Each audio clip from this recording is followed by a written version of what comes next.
Mother. So, alam na natin no, Happy Mother's Day po sa bawat mga nanay na narito. Happy Mother's Day.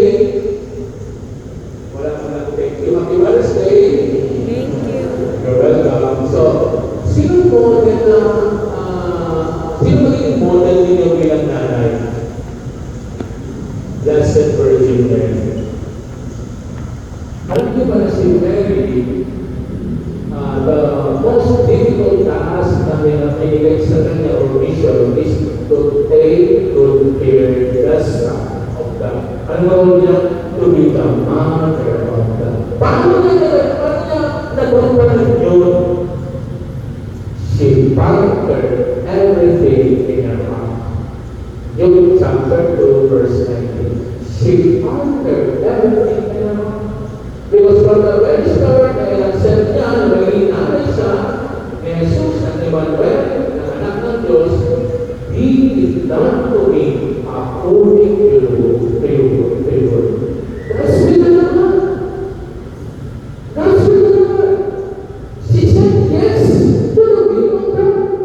Hindi yung plano ng Diyos. Ang ating nasa-state para si Jesus, the Son of God, is she conquered everything in her heart. Ano yung sabihin nun?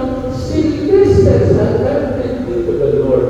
Sa parapangalan, she prays. Nagdasal siya. O mga nanay, sabi ko ng mga nanay, tignan yung mga anak ninyo, habang lumalaki, upulis ka ba? Hawakan yung tiyan mo. Ang tanong, ano bang plano ng Diyos sa bata?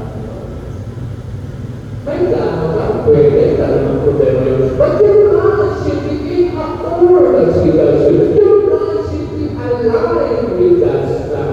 That's what I know.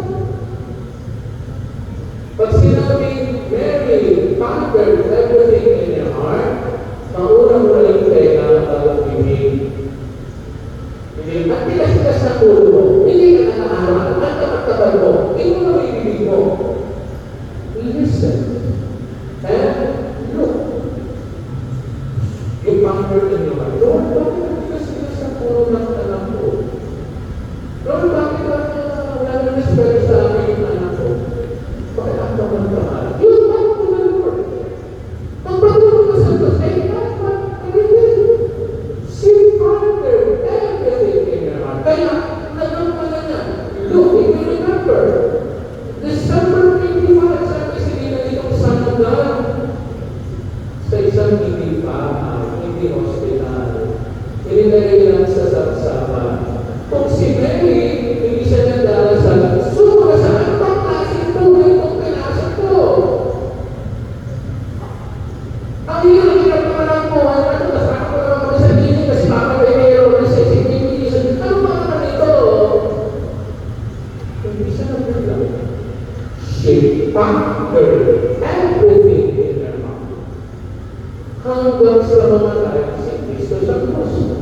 She stayed because she is the mother. And more than that, she conquered everything in her heart.